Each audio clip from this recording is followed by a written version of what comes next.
Hello and welcome back to the Classic Wrestling Cast. My name is Mike, and I'm joined, as always, by Aaron Steinberg from the Comic Book Show. We're doing our Survivor Series predictions. How's it going? It is going good. It's fall, which means Thanksgiving and turkey and holidays. But most importantly, it means Survivor Series. Which hasn't really meant much over the past couple years, but well, No, I would you're say right, it hasn't.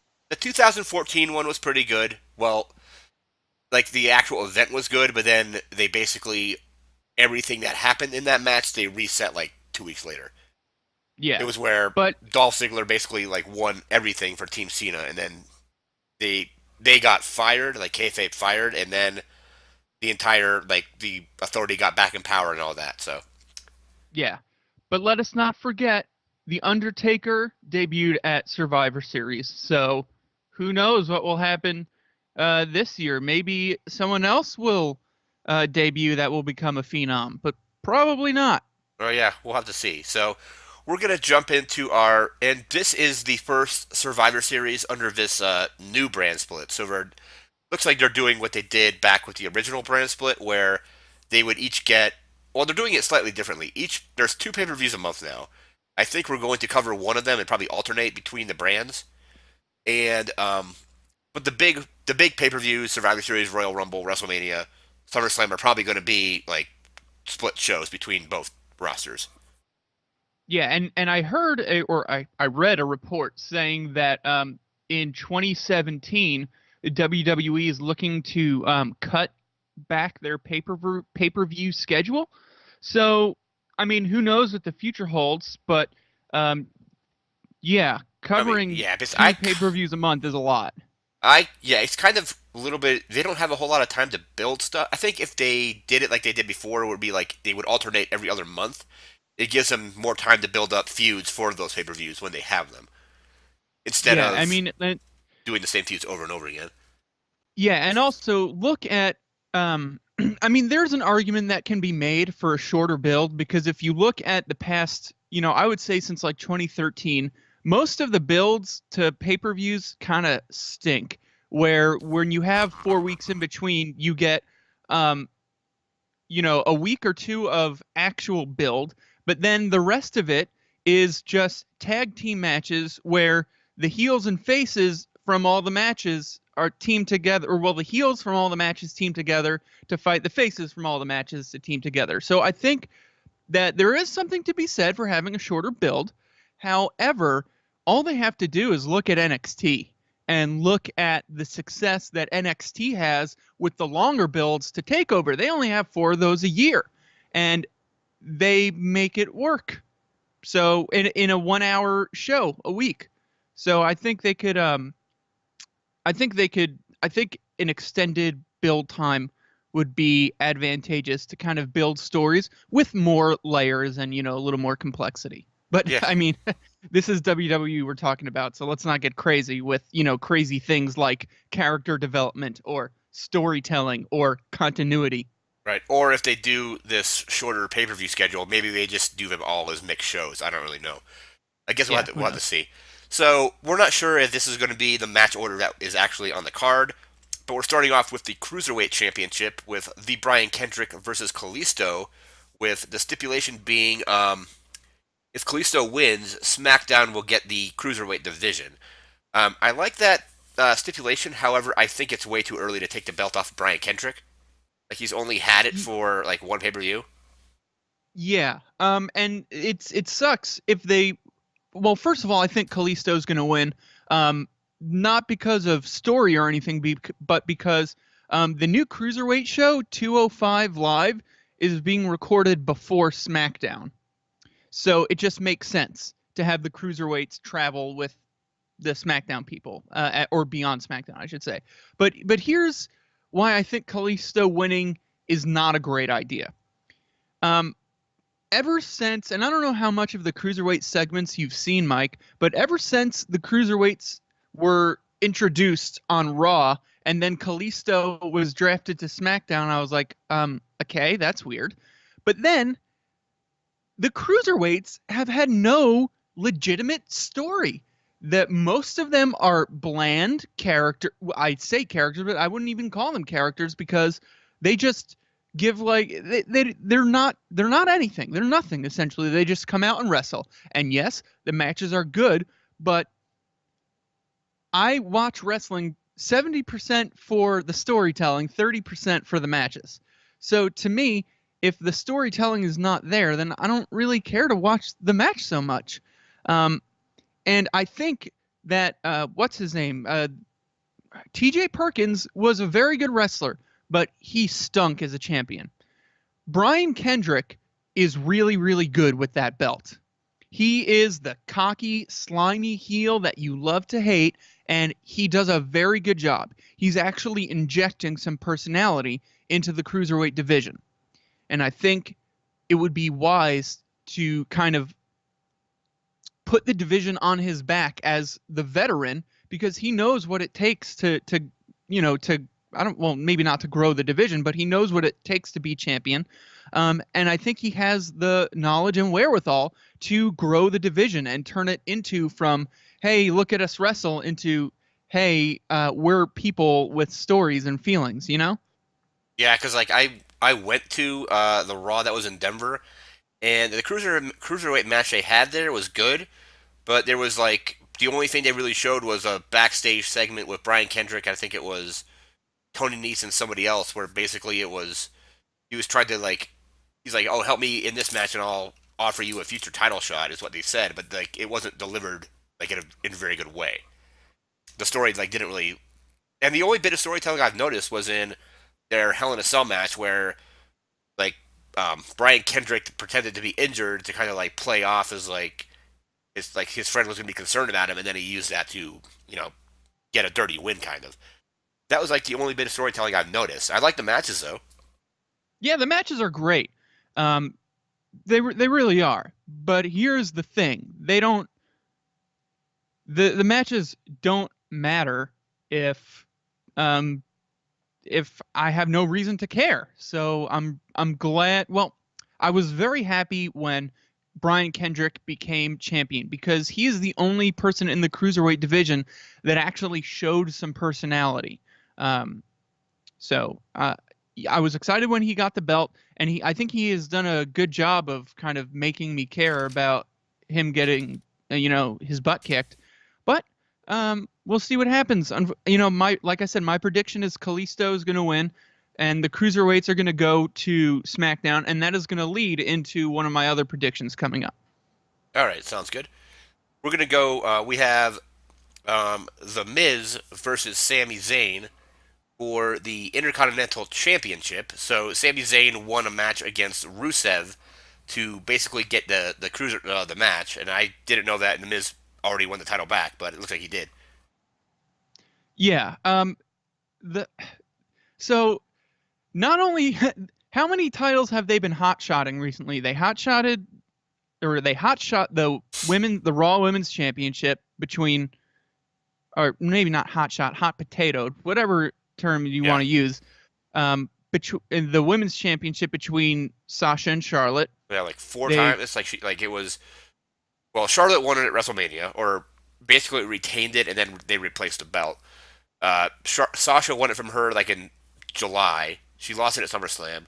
She then won it on Raw and lost it again in Hell in a Cell. Yeah, And so then that's a lot of title The changes. Miz won the title, or I'm not the Miz, but I mean the Miz had the title, lost it to Dolph Ziggler, and then lost it again, and then now is challenging Sami Zayn, or Sami Zayn is challenging him, I should say. Yeah, so here's what I think. That needs to stop. 'Cause then they did it with the cruiserweight belt too, where T.J. Perkins lost it at his first, first or second pay-per-view defense, and it's looking like they're going to do it again. So I really wish they would stop playing hot potato with these belts and let the title reigns mean something. I think the Miz's Intercontinental Championship reign was the best thing to happen to that belt since Daniel Bryan won it at WrestleMania 30 or 31, whatever it was. Yeah, I think it was Um, 31, and then he had yeah, to. Then 31, he 31. vacated it a few weeks later, just due Yeah, to injury, of so course. But yeah, so the Miz's title reign was the best thing to happen to that belt because he made it feel important. And when you hot shot it like this, it doesn't feel it loses some of that importance. Um, but I think the Miz should have retained at, geez, what was it, Backlash? Yeah, I think the Or Miz should have. was it Clash of Champions or one of the two? Yeah, whichever one it was where he lost it to Dolph Ziggler. I think he should have retained because The Miz is slightly underneath Chris Jericho as being the most entertaining person in WWE these days. So I'm glad he has it back, and I think he is going to Raw. I think that the WWE realizes how good he is and says, hey, we want that for our flagship show. So I think essentially what's happening is they're doing a trade, if you will. They're going to give SmackDown the cruiserweights, and they're going to give Raw the Intercontinental Championship. So, but also, geez, I don't know. I feel like I say that, but then again, I could see Sami Zayn going to SmackDown. I could see him winning the belt for SmackDown. Oh, maybe that will happen. Sami Zayn wins the belt, comes to SmackDown. The Miz loses the belt, goes to Raw, and then he's in the championship, the Universal title contention scene, which I think he deserves to be in. Yeah, that Okay, sounds so good. that's my prediction. I That's think my I prediction. think Sami Zayn would be. Well, then I mean, eventually we want to get probably Zayn and Owens again, but I think Sami Zayn would probably be better off on SmackDown, like maybe working with like AJ Styles or Dean Ambrose or something like that. Yeah. Oh, the And matches they would have are incredible. but I And think if you look at it probably too, oh, sorry. I think probably Sami Zayn will probably win again. We don't like because it's going to be another hot potato situation, but Yeah, but I hopefully think if they you're do it right. this time, this is like the last time they do it with that title for a while. Yeah. I think you're right. Sami Zayn will. I think Sami Zayn would do better on SmackDown because if you look at SmackDown, also they have a lack of top faces at this point. They have basically their two top faces are Dean Ambrose and James Ellsworth. Yeah. And one of those two is a joke, and I'll I'll let the people decide which one it is for themselves. But I think they have a distinct lack of top faces. So I think Sami Zayn going to SmackDown and becoming a serious contender would be a really good thing.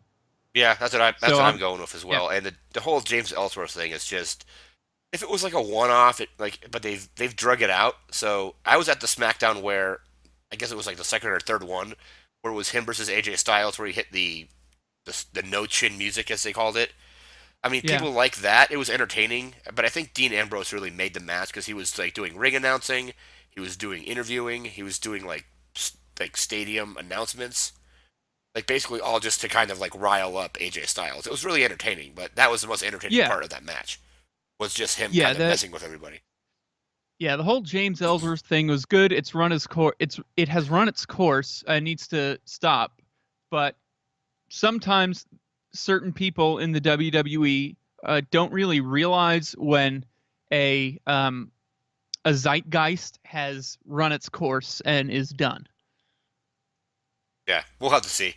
But we're going with Yeah. Sami Zayn, and we'll see if they switch, basically do a trade with The Miz and Sami Zayn. We'll see what happens there. Next up, we have our first Survivor Series match. I think this is the tag match. Yeah, the 10 on 10 tag team elimination match. So we have, for Raw, we have the New Day, which either will be Big E, Xavier Woods, and or Kofi Kingston, in any combination, I suppose.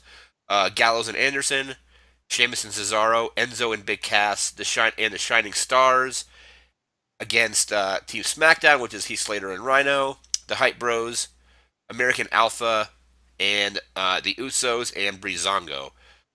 So two of those teams in there are just jokes, but I mean, one of the, like I think Tyler Breeze shouldn't be like he should be doing better than he is. But Yeah. Well, anyway, Breezango has been doing a lot of really, really entertaining stuff. yeah, I So saw while some of their yes, Halloween stuff. It was pretty entertaining. yeah, while yes, they are, a comedy tag team, they I think Fandango is an underrated wrestler. I don't think he's great, but I think a lot of people think he's worse than he actually is.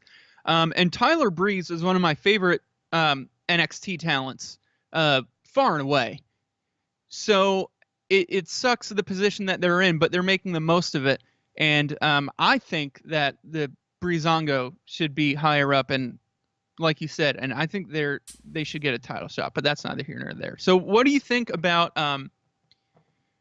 So first I'll Well, ask you, my who do you predictions think is? kind of here are like I'm just basing it like I don't want Team Raw to win everything. I don't want Team SmackDown to win everything because I'll get to my predictions in the other ones when I think like Raw will probably win like the women's one. And we'll get to that later a little bit later. So I think they're gonna have. I think I just like the teams on Team SmackDown more, or I think they have a better chance of working together than the other teams. I mean, there's a Yeah, couple heel teams in the SmackDown, like the Usos are heels. I guess like I don't know if Breezango are considered heels or not, but I think I think they are. there's more face teams on the SmackDown one. I think like Slater and Rhino are faces, the Hype Bros are faces, American Alpha are faces, and let's see. Well, I guess like there's a bunch of faces on the other team too, but like Cesaro and Sheamus, can they actually still work together? We'll see if they continue doing their arguing thing. Enzo and Cass have been having like issues with like the club or Gallows and Anderson. I really don't know how this is going to be how this is going to go. I Well, think it's yeah, going to be kind it's of like a it's kind of going to be a mess in the ring if it's going to be like 10 people, but yeah, it's kind of hard to say um, because there's nothing really at stake, so to speak. It's and there's no real stories happening.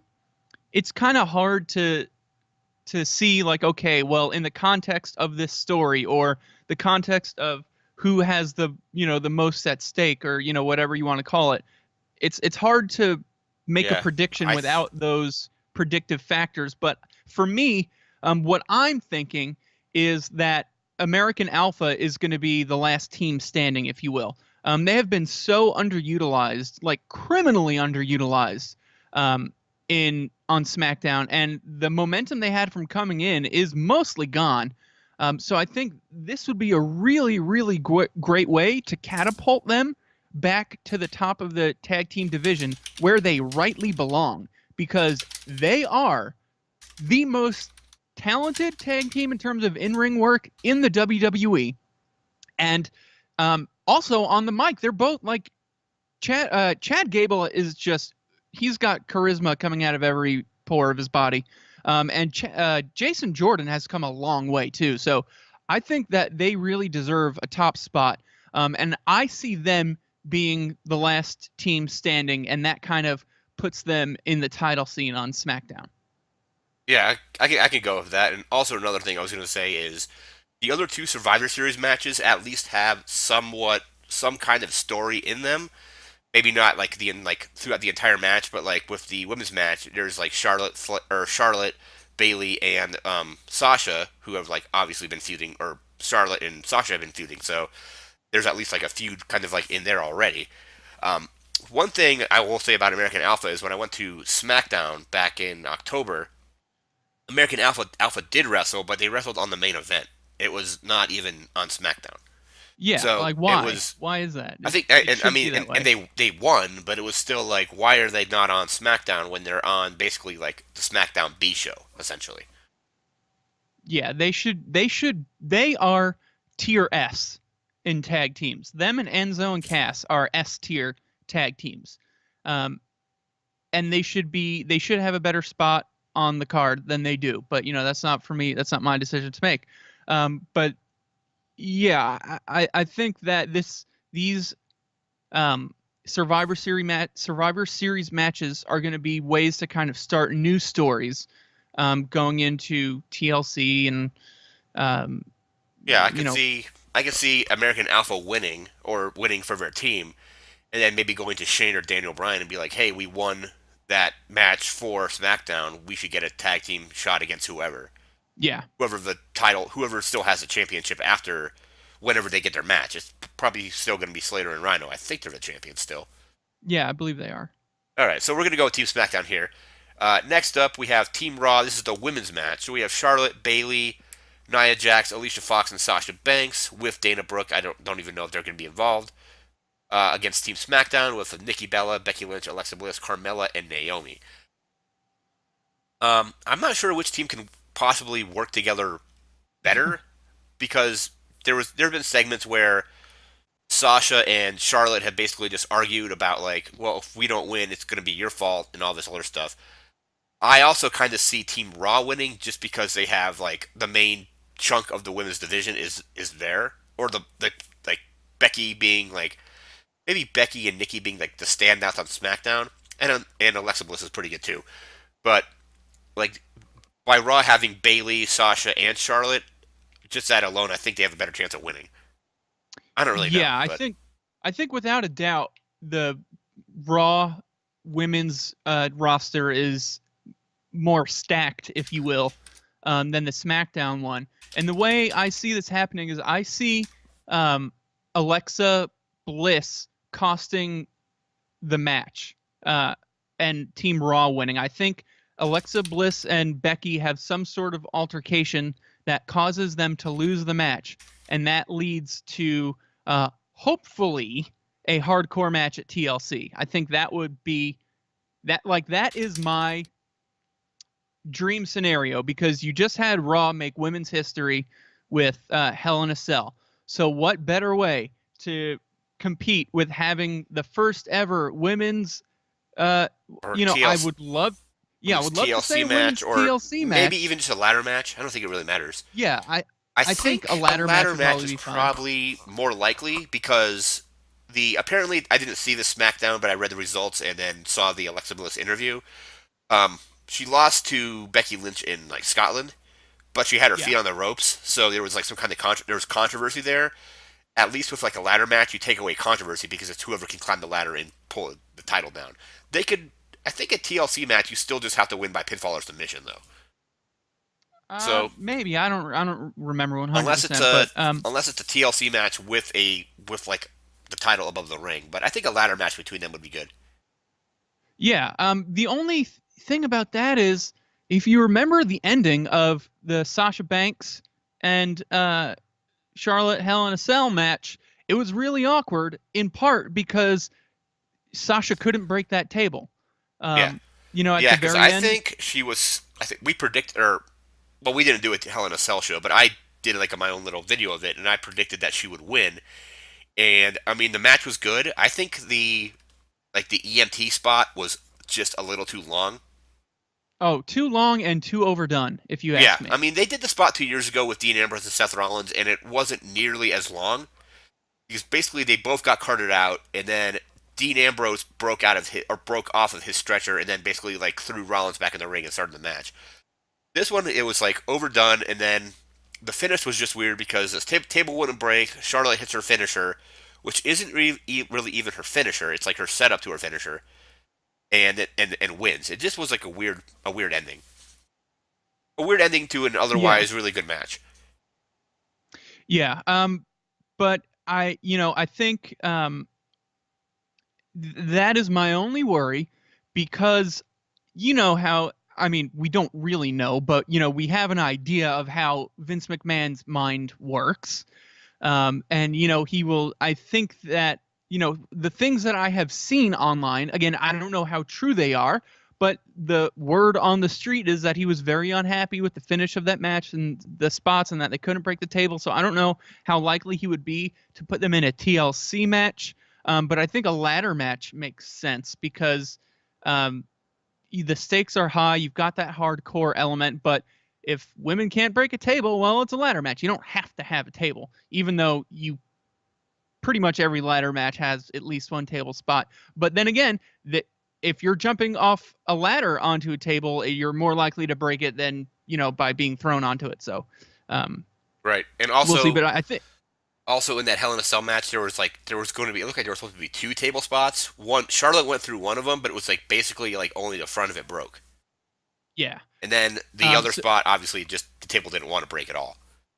yeah. So I think my prediction is Team Raw wins, and the way they win is that there's some sort of shenanigans between Alexa Bliss and Becky, costing Team SmackDown the match, which will hopefully, crossing my fingers, lead to some sort of stipulation match at TLC. Hopefully, it's not a stairs or chairs match. Yeah, yeah, I remember it was 2 years ago they did the TLCS or whatever, and it was just Yeah, and it okay. was the dumbest thing ever.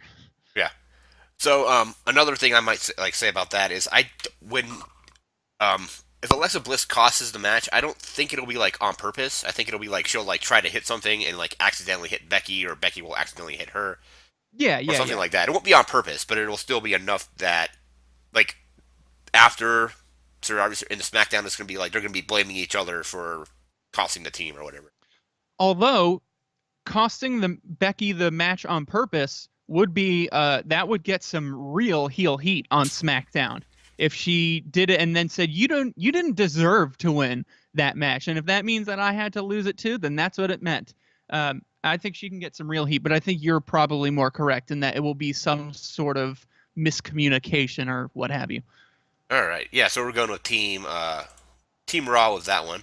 Next up in our other Survivor Series match, this is the Team Raw versus Team SmackDown. So on Team Raw, we have Kevin Owens, Chris Jericho, Roman Reigns, Braun Strowman, and Seth Rollins against Team SmackDown of AJ Styles, Dean Ambrose, Bray Wyatt, Randy Orton, and Shane McMahon. Apparently, Baron Corbin was supposed to be in the match and got injured. I don't know if that was like a legit thing. I think it may have Yeah, I been. don't know. I mean, just Um, having Shane in there. Shane's crazy, but like, I don't know like how like he like I can't see him like trying to beat like Braun Strowman or anything like that. Well, I'll tell you why it doesn't make sense to me because ever since the brand split happened, well, ever since Shane reappeared and was taking control over Raw after WrestleMania 32, the whole time he's been saying, my goal is not to make the show about me. It's about the talent. It's about giving opportunity. And then here he is replacing, um, what's his name, Baron Corbin, Yeah, in I think so. in a one of the biggest matches of the year to put himself in. It doesn't make a lot of sense with kind of his whole reason or his whole mission statement as the commissioner, if you will. Yeah, another Um, thing is like, is Shane McMahon? We don't really know. Is like it's probably still Vince doing the booking on these. So oh, was for it sure. Vince that put Shane in there, or did Shane suggest that he be in there? Which is kind of like I don't really know. Yeah, I mean, I assume that Vince still has 100% control over everything, and that the division between basically Daniel Bryan and Shane are more or less kayfabe commissioners and GMs. I mean, they might have some input, but ultimately, I think Vince is still the one with his hand um, deeply entrenched in the cookie jar, as it were. Um, but the way the only reason I can see for this is because if you remember at SummerSlam, um, Shane came out to stop Brock Lesnar from basically killing Randy Orton. And then Brock Lesnar F5'd Shane McMahon. So what I can see here is Brock Lesnar comes out, does something to Shane McMahon, maybe costs Team SmackDown the match, and then, he gets indefinitely suspended yet again. Um, so I could see that happening. Gets suspended, but after his match with Goldberg or whatever you want to do, however you want to do Yeah, it. yeah, yeah. Yeah, I mean, I kind of see Team Raw winning as well. I Yeah, don't and really. and I I mean, I don't really know. uh, It's just like because if you just look at the people involved, um, oh, and also I guess they took it out. I think James Ellsworth was supposed to be like in this match too, not wrestling in it, but like as like a cheerleader. But it looks like that was on Wikipedia yeah. yesterday. Looks like they changed it. But I'm just looking at like so we have Kevin Owens, Chris Jericho, and Braun Strowman. I just think like Team Raw is like more has more power if you want to like kayfabe power, I guess, than the Well, other also team. I would say star power too.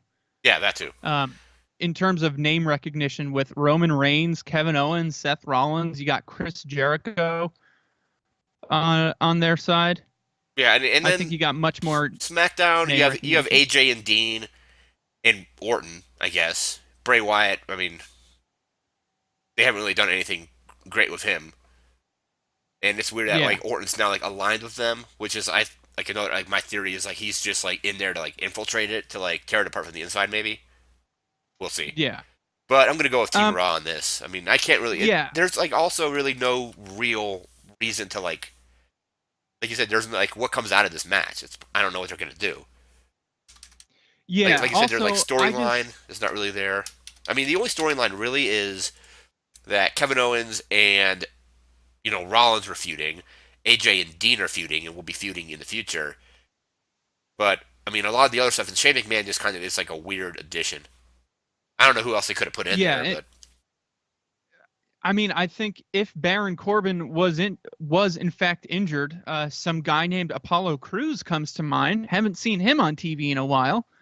Um, but I also don't like. Part of me is saying that another reason Raw is going to win because I just can't see Vince McMahon putting SmackDown over on Raw in like the top, because ultimately this is like the top match of Raw versus SmackDown. Like this is it. Whoever wins this match is like the winner of Raw versus SmackDown, more or less. And I just can't see Raw or Vince McMahon letting SmackDown become like quote unquote more important than Raw, even in kayfabe, as it were. yeah. So all signs to me here point to Raw winning. Um, Now, what I think might happen, we could have the thing with Brock Lesnar and Shane McMahon. That's a possibility. But also, do not forget that there has been tension teased with Chris Jericho and Kevin Owens for a while. There's just been like little hints of tension. So And yeah, and the way they've I done it, think, they've actually done it very well. Like I think, like my favorite yes, part, or one of my favorite things they did on Raw was it was backstage, so it just wasn't in the ring. But Chris Jericho, it was opening match was uh, Jericho versus Rollins, and Kevin Owens came out to try to help Jericho. Jericho earlier in the match, or earlier in like the promo segment, told him like, "Don't come out. I can do this." Owens comes out, and yeah, then Chris Jericho almost calls Kevin Owens a stupid idiot, but like cuts himself off like right at the and Kevin Owens is like, "What?" He's like, "You were about to call me a yeah. stupid idiot." He's like, "No, I wasn't." And it was just like, but it was like really well done.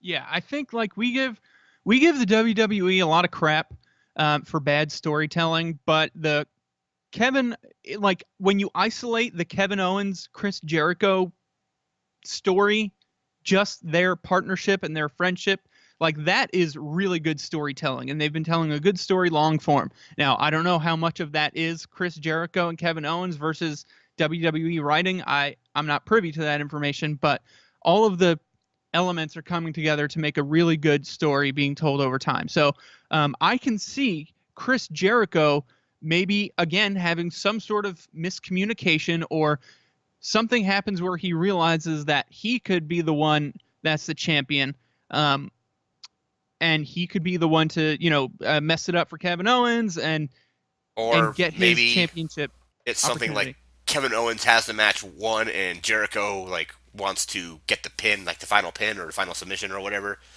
and ends up somehow in doing that, in like basically like prolonging the match, kind of costs them the match as well. Yeah, It can go. I suppose it can go either way, but like you said, I don't think Vince is going to put, like you said, put Raw over SmackDown, or yeah, SmackDown over Raw, I should say. and I really actually like the idea of a Chris Jericho Kevin Owens miscommunication thing happening, because I would love to see Chris Jericho have a run as the champion again. He is, and I don't know how many of his segments you've seen, like you've caught highlights from, but pretty much anything he does, anytime he's on the screen, is absolute gold. He is the best thing WWE has going on right now. Because Mike, I just Fortunately, want I to think isn't he though like predicted to be leaving soon? Because I thought he was um supposed to be going on tour in like December or something like that. he what he said, and I got this on the Reddit, the Squared Circle Reddit, is that according to him, um, it's a month to month thing.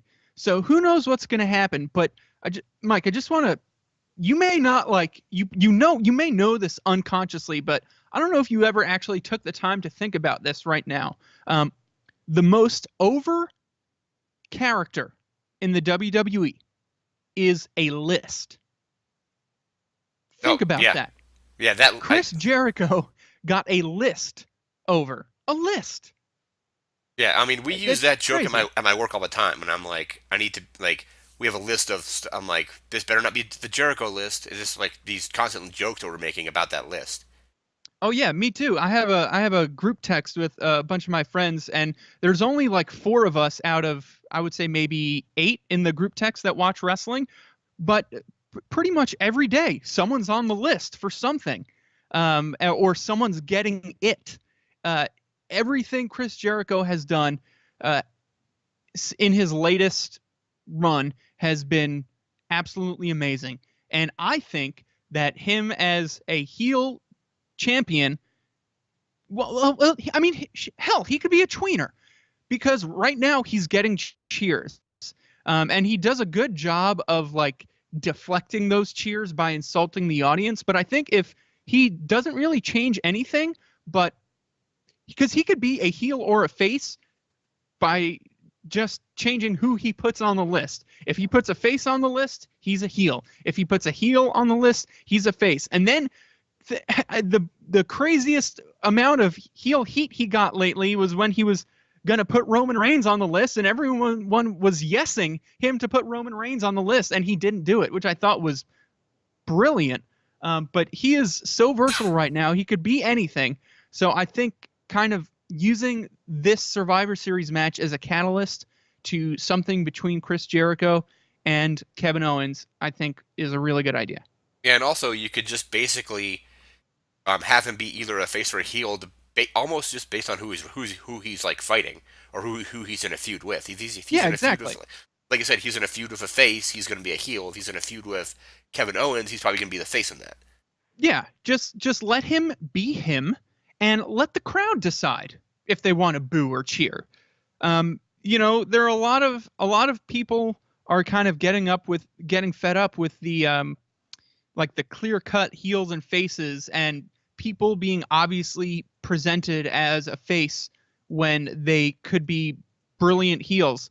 Um, I keep saying like Roman Reigns could be one of the most hated heels in a significantly long time, like a really, really long time. But nah, I guess. And I think if they let just people be people and let the crowd decide who they want to boo and who they want to cheer, I think that would be really good, and I think it would really work for Chris Jericho. Yep. And he's a vet. He can use that freedom. He knows how to handle it. Yeah, exactly. All right, so we have one match to go. We have our Brock Lesnar with Paul Heyman versus Goldberg. So a rematch from WrestleMania 20, which apparently is all tied to the WWE 2K17 video game.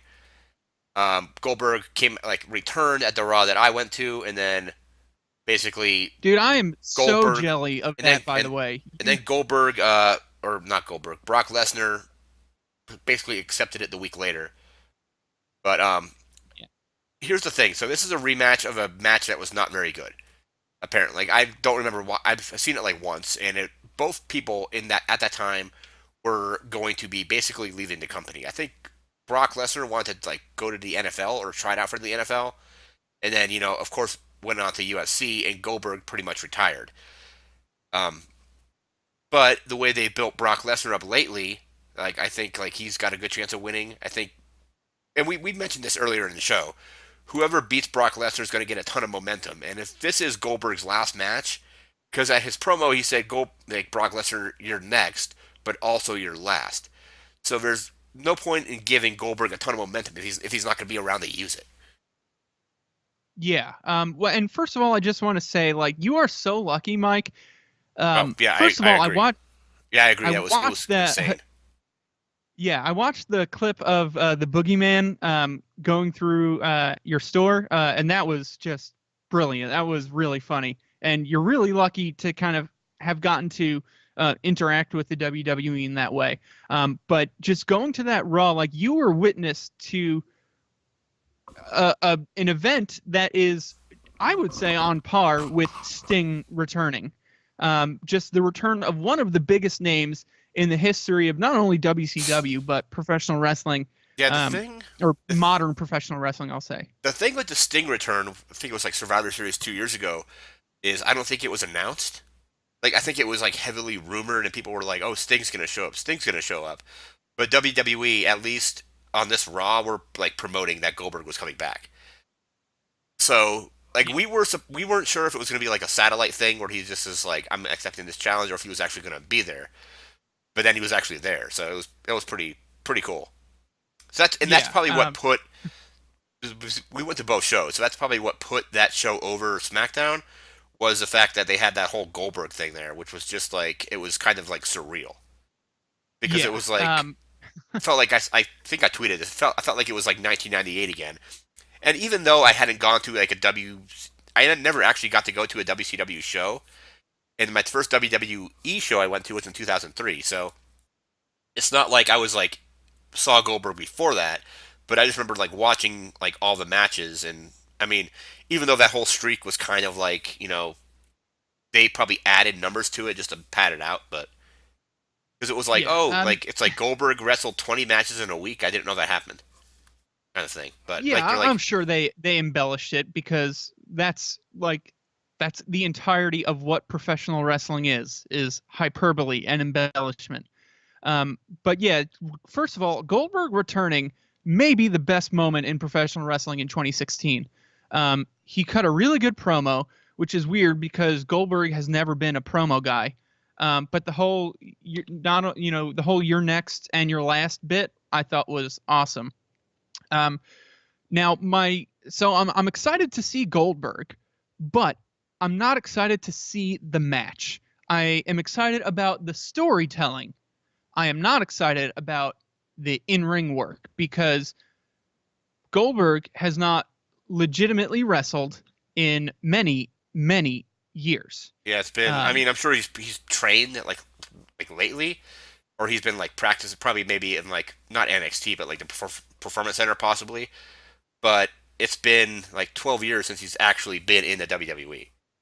And yeah, he left the WWE like early in that year. It was like in like the first quarter of the year, maybe the second quarter of the year he was gone. yeah. So it's been closer to like I, 12 and a half years actually. yeah, it's been a long time, and I don't like the build up to this match has been pretty good and pretty awesome. And it's freaking Goldberg, you have an idea in your mind of who Goldberg is. Um, and well, I say that, but then again, he's never really been, a good in ring performer. He is a good in ring storyteller. Um, but that's mostly psychology, if you will. It's not like I wouldn't consider him an in ring technician. And No, there's this one match where apparently this is WCW and this is kind of early on for him, but they had him like wrestle Steven Regal or Willie. I don't know if he was going by William Regal then or Steven or whatever it was. But he put on this match, and even Regal's like, I can't work with this guy. This guy like is like, he's basically like he couldn't put on an actual wrestling match. He could put on a squash match, but yeah, not an actual wrestling match. I think he's probably improved since then a little bit, but his matches for the most part were squash matches. yeah. And I mean, and that's the a thing lot of is them were anyway. you've got two people who kind of are in the business of squash matches, if you will. You've got Goldberg, who squash matches, that's his thing. He made a career out of just dominating fools. And then you've got Brock Lesnar, who that's essentially his gimmick now, also is dominating fools. And for the most part, like his best matches are his squash matches. And now one of Yeah, the one of best my matches he's favorites had in a was while was him and Roman Cena. Reigns. Oh yeah, him and Cena Well, was an awesome match. an awesome match is the far because this is like right at the height of like because after this they really cooled off on Cena. They haven't put the title on him since then. I don't think, but it was like people were like, okay, John Cena's got the title for the 15th time, and then it was just finally nice to see him like Brock Lesnar just destroy him. And then Yeah. he came back and So did his whole United States Championship Open Challenge, which was awesome for that title as well. yeah, so it like the SummerSlam match where he lost where or he dropped the belt to Lesnar. That was a good match, not because it was a good match in ring. If you just look at the in ring work just by itself, it was boring as hell. Um, but it was made exciting because it was John Cena being dominated. But Goldberg's not going to get dominated that way. He can't. He's Goldberg. So I wonder what the match is going to be and whether or not it's going to be good. And I don't think it's going to be. I think it's not going to be a great match. I think it's weird having two guys who do squash matches go against each other, because that's like, it's like two heels going against each other. Not that they're both heels, because obviously they're not. But when Yeah, you I have, mean, I guess if one of them is a heel, it's probably going to be Brock Lesnar, I guess. yeah, yeah, But even though he's really not really a heel, he's just a guy who shows up and like destroys people. right. I mean, I'm not talking about it in terms of like heel face dynamics. I just mean that when you have two heels fight against each other, it's awkward. There's an awkwardness there, because it's like you don't want to root for any of them. But and I think there will be a similar dynamic in this match, not with the heel face aspect of it, but with the fact that they both do, like, they both specialize in dominating their opponents. So I think it will just, I think there might be a little bit of awkwardness in the match, um, but that remains to be seen. I don't know. I think the bigger question here is what's the finish, because you don't, like, does Brock or does Goldberg go out on his back? I mean, that's kind of like the traditional thing you do in professional wrestling. You go out on your back. If you remember when Ric Flair retired before going to TNA, he lost to Shawn Michaels. Shawn Michaels went out on his back. The Undertaker will likely do it. It's just what you do. It's out of respect for the business. You put over the new guy. Um, and I think that's the way it has to go. And I was telling you this before we started recording. Brock Lesnar has momentum inside of him. He is a momentum battery right now. He has got enough momentum inside of him to power, to bring, with the amount of momentum inside of Brock Lesnar, he could single-handedly turn the Shining Stars into a top act. Like, that's how much momentum and how much energy he has bottled inside of him. So it is super, super important to let that out in the right way. And what I mean is that whoever is the person to beat Brock Lesnar, that momentum immediately transfers to the person who beats him. So you want to transfer it to a person who can fully utilize it, who is either a new champ, I don't want to say new, but not a veteran, not someone who is part-time. You want to give it to someone who can make use of it on a day-to-day basis. And that person is not Goldberg. But then at the same time, like, it's Goldberg. Yeah, so I mean, I don't know if it's like going to be like a weird finish where, or like Brock Lesnar goes over with like a dirty win or something like that. I don't really know. Or is this actually, do they build to a rematch possibly? I don't know. I mean, if they say this is the last match, or if Brock Lesnar or Goldberg says you're last, and then it's kind of going to be like, because what I don't want them to do is have it be like a Cena and Rock situation, where it's Yeah. like once in a lifetime, and then it's like a year later, once in a lifetime again. So if this is like the last match, I think for him, I think he probably has to lose. But like you said, it's Goldberg. So how do you have him lose? You have him lose like he did it in the streak was broken, where it was where Scott Hall came in and basically like, I don't know if you saw this. This was Starcade 1998, and it was Oh, Kevin yeah, with Nash. the cattle prod, right? Yeah, so Scott Hall comes in dressed as a security guard, like zaps Goldberg with the cattle prod, and then Kevin Nash can powerbomb him and get the win. And then it like Scott Hall like just like ran off with the other security team. So I don't know if they do something similar to that. I mean, I'm not saying like a cattle prod finish, but something where basically Goldberg loses, but he kind of doesn't lose clean. Yeah. I think that has to be kind of what happens. I think it's got to be a screwy finish. Just because, I don't know, just the thought of Goldberg losing clean, just it really doesn't sit well Yeah, with and me. it's just weird like having him return to just like straight up lose. So I mean, I think he will like be the loser of the match, but I think it'll be like you said, a screwed up kind of screwy finish. You know what might be cool though, Mike, is what if Kevin Nash came out and did something? That might work. That might be fun. Yeah, or I mean, somebody else that has history of Goldberg. So who yeah, else had like don't I know. don't think it's going to be Scott Hall. I it's kind of weird how obsessed I am with Scott Hall. Um, just like his well-being.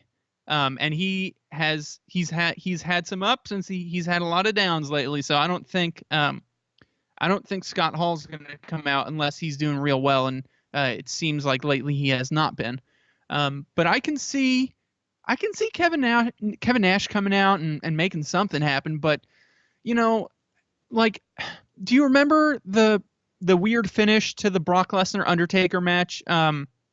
Yeah, that Was it was SummerSlam? I think it was like not this past SummerSlam, but the 2015 yeah. SummerSlam. I So think. what it was it was like it was like their rematch, and it was basically the Undertaker was tapping out, I think, but still ended up winning, or what? Yes. Or I don't remember exactly what happened, but it was the Undertaker was tapping out, but then the Oh, the ref referee, didn't see it. Yeah. the ref didn't see it, and then a sentence like, and then I forgot exactly what happened, but it was something where both men won, kind of. But one Yeah. of them was So like this, like the tap out wasn't seen because it was like because I think the referee was like checking like for like Brock or was Brock Lesnar like on the I think Brock Lesnar was like on the mat like pinned and the referee was like going like this is Brock Lesnar by the, like and the referee's like that putting his hand under his shoulders to see if it's like touching and then I think he counted 1 2 3 at the same time the Undertaker's like going like that like well you can't like that oh, I remember he's what tapping out happened. I remember exactly what happened. The referee was looking at something, but he was on one side of Brock Lesnar, and yeah Brock Lesnar was tapping out on the other side, and the ring, like the timekeeper, rung the bell, okay and without the referee calling for it. yeah That's what happened. because I think Undertaker had him in like what's it called like the Hell's Gate hold. And Yeah, basically, something like Brock that. Lesnar was passing out, and then was like just like flipped the Undertaker off. Oh no, it was the Was other way around. It was the Undertaker tapping out. yeah, Uh, okay, but either way, it was a screwy finish, and I don't know. Like I remember watching that SummerSlam. I had people over, and after when that finish happened, we just looked at each other and we were like, "What the hell is going on?" Like all the air got sucked out of the room. yeah. It So was if awkward, that and it did happens not feel here, good. I don't like want it to be like that because it's gonna be like people are gonna be like, "What the hell just happened?" Because we just had Hell in a Cell where it had a finish like that where like oh it was like that's it. I'm like oh Yeah, Sasha's gonna kick out, and then of course like she did, and I'm like really that, and then it's like oh it's over. So I yeah. think So there I will think be a if screwy they finish, but it can't be like that where it's gonna be like completely kill like anything. All the energy in the arena is gonna be like go away if that happens. Yeah, I think if they do a screwy finish, it has to not be a convoluted or complicated one. It has to be simple. It has to be, I would say, like what I would do. And I think the Kevin Nash idea, I don't like to pat myself on the back, but I think that is a pretty decent way to kind of end the match. He comes out with a chair and just destroys Goldberg. So it's like it's a way to end the match with a dusty finish, but at the same time, you're not like it's not what just happened, who won, why did this? You just see Kevin Nash. It makes sense. They have history. He comes out, destroys Goldberg, and that's that. But then Or they again, could also like go where do you go with from there? you could also go with the SummerSlam 2013 finish between Brock Lesnar and CM Punk. Like CM Punk had the match won and was going for the pin, and I think like Paul Heyman either pulled the referee out or tried to pull CM Punk out of the ring. And then maybe you do that. Maybe you have him try to pull Goldberg out. Try to because Goldberg's huge, but like attempts to pull Goldberg out. Goldberg gets distracted by Paul Heyman, and then Brock Lesnar can like hit an F5 or something. I don't really know. Yeah. Or what if? And since we're just brainstorming here, what if some guy, I don't know who it could be, trying to think of the uh, Raw roster right now. Okay, how about this? Roman Reigns comes out, disqualifies Brock Lesnar, starts beating the crap out of him with a chair because they have history. And what happens now? Uh, it turns out Roman Reigns is the new Paul Heyman guy. And that makes sense because, let's be honest, Roman Reigns needs a hype guy. He needs a manager. He needs a mouthpiece. Um, so you get, decent. You can turn Roman Reigns into a heel that way, which makes sense. And then you have a cool story between Paul Heyman and Brock Lesnar. You have a way to say, oh, Brock Lesnar, he's injured from the devastating beating he got from Roman Reigns. He's going to be out for a few months. We don't know what the deal is. Highlights Roman Reigns in a way that you can make work for you in a number of situations. So that could be another thing they do. But who knows what they're actually going to do. Yeah, we'll have to see. But I think we're going since it's we're going with we're still going to go with Brock Lesnar, but we don't know what the finish is going to be. It could be something weird. Could be something. Could just be a straight up win. We're not really sure. We'll have to wait and see. And that will Yeah. wrap up That all of well, the predictions for this one, I think. But yeah, go ahead. yeah, that's I was just going to say either Brock Lesnar wins or Goldberg wins by DQ somehow. Like he just gets beat up with a chair, so he wins the match, but loses the night, as it Yeah, were. that would work as well. So we have all of our predictions. I'm going to be actually be watching this at work probably a Sunday night. So we're going to see how that goes. I'll probably be tweeting and whatnot from there.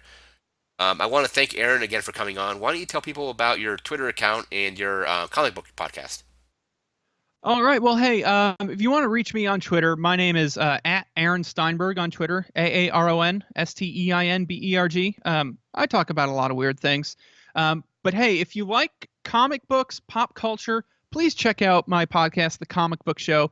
You can find it at epiccomicshow.com or on iTunes or wherever you get your podcasts from. Now, I want to let you guys know, for those of you out there who are professional wrestling fans, and if you're listening to this, I assume you are, I was able to sit down with Mike Quackenbush, the director of fun at Chikara Pro Wrestling, and we talked for about 30 minutes about his philosophies on professional wrestling, his history with comics, and that kind of how that inspires what he does in the world of pro wrestling. And it was a really great interview. He's got a lot of unique perspectives. So I definitely recommend you checking that out. And you Yeah, can and find that at epiccomicshow.com. I listened to it as well, and I thought it was pretty interesting, pretty fun. About Yeah, like it was how a good like time. and like he's like they want their matches to be like comic books and whatnot. I'm not gonna spoil the podcast, but yeah, go ahead and give it a listen. It's pretty good. Yeah. And you can follow me at Iceworm. You can follow me basically on YouTube at youtube.com/iceworm and iceworm.org/wrestle for the podcast. And I again want to thank Aaron for hanging out and talking Survivor Series. We'll probably be talking about since we mentioned it so much the when TLC comes around, we'll probably be doing that one next. Yeah, I think that sounds good since we did not do Backlash. So I think TLC is a good next call. Sounds good. I want to thank everybody for watching and listening, and take care. Have a good one.